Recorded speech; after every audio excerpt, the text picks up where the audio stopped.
Okay, thanks for joining. This is video number 3. In this video, we're going to talk a little bit about coffee and coffee grinders. So there are a bunch of different grinders on the market. Again, I like to recommend to people that you want to spend almost as much money on a high quality grinder as you would a machine if you're in that entry level category. Also, there is no burr style grinder on the market of quality that you can use for espresso for under $100. You just can't do it. $150 up to $1,000 is the typical amount of money you'll spend for a high quality grinder. This is a Mazzer Mini. This is what you'll typically see in espresso bars. And this is a smaller version. This is what they typically use for the decaf coffee. But great for home use. There are other ones that cost less that do a really fine job. But what you need in a grinder is you need some sort of a hopper or doser. This one has a pull handle doser. It's got the place to load the portafilter here. This one I can actually fill the doser with espresso coffee. Again, I don't like to store that. I'm playing, that's why there's coffee in there, but you never want to leave coffee in the doser, it just spoils. Also, some of these dosers, they have the preset amount of coffee that come out. Again, I don't use it for that function because you have to keep the basket or the hopper full here. So that really pays off in a commercial setting when you're running espresso shots all the time, but when I'm doing 2 to 4 a day, I typically keep that empty. So I'm just using this to really dispense. All right, let's talk a little bit about the coffee. Once you find a high quality coffee that's right for you, I recommend going back and getting the same one over and over. This makes it more enjoyable. First off, it's a coffee you like and it tastes good to you. And it also allows you to dial in the machine so you get consistent good coffee all the time, rather than buying different brands and different roasts of coffee, which require you to go through this process of setting up and dialing your machine in each and every time. So this is a full city roast. There's just a little bit of oil on the beans. This is very typical of an espresso coffee, and this is an espresso specific coffee. I do buy this. It's called Euro Cafe. I buy it from Sam's Club in bulk bags. I use this at home and at work. I use the same coffee. It's got a nice, mellow, smooth flavor with enough punch that comes through.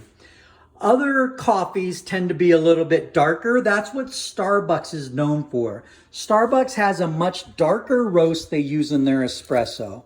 And the reason why is that the majority of coffee being sold by espressos and their drinks are not espresso. They're actually lattes.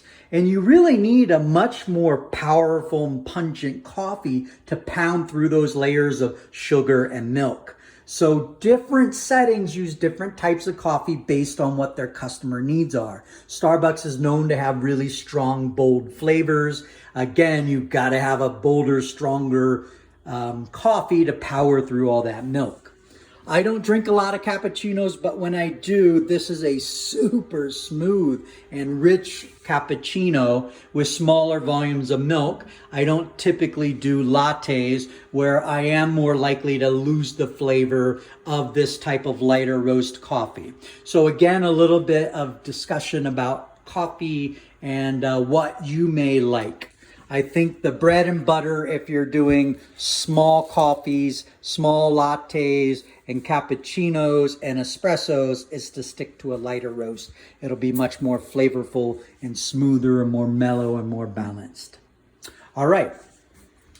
So we talked a little bit about grinder and coffee. I want to tell you a little bit about some of the other grinders that are on the market that are entry level. The one I really like is called the Breville controlled dose. It actually has a timer on it, and then it's got a manual wheel kind of like this one. You can see I've got 2 marks on here, one for my grind setting at home, and then one for the grind setting I have dialed in for the machine at work.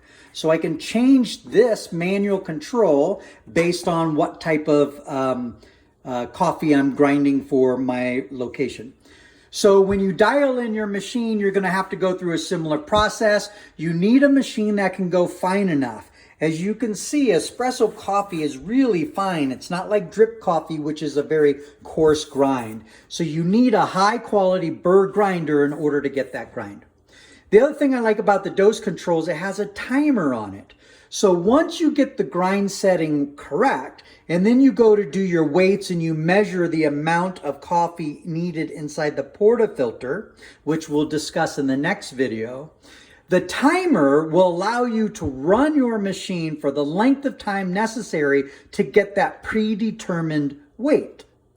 Then you don't have to weigh your coffee every time you go to make it. You can just turn it on to the time setting. You'll get a really high quality grind. You'll get the proper volume in your portafilter, and you'll be ready to go without having to go through that dial-in process. Again, the dial-in process is typically done up front at first, and once you're close or once you're there, you just repeat the process and use the shortcuts, and you're going to get high quality coffee on a very consistent basis. All right, that's it for this video. Thanks for joining.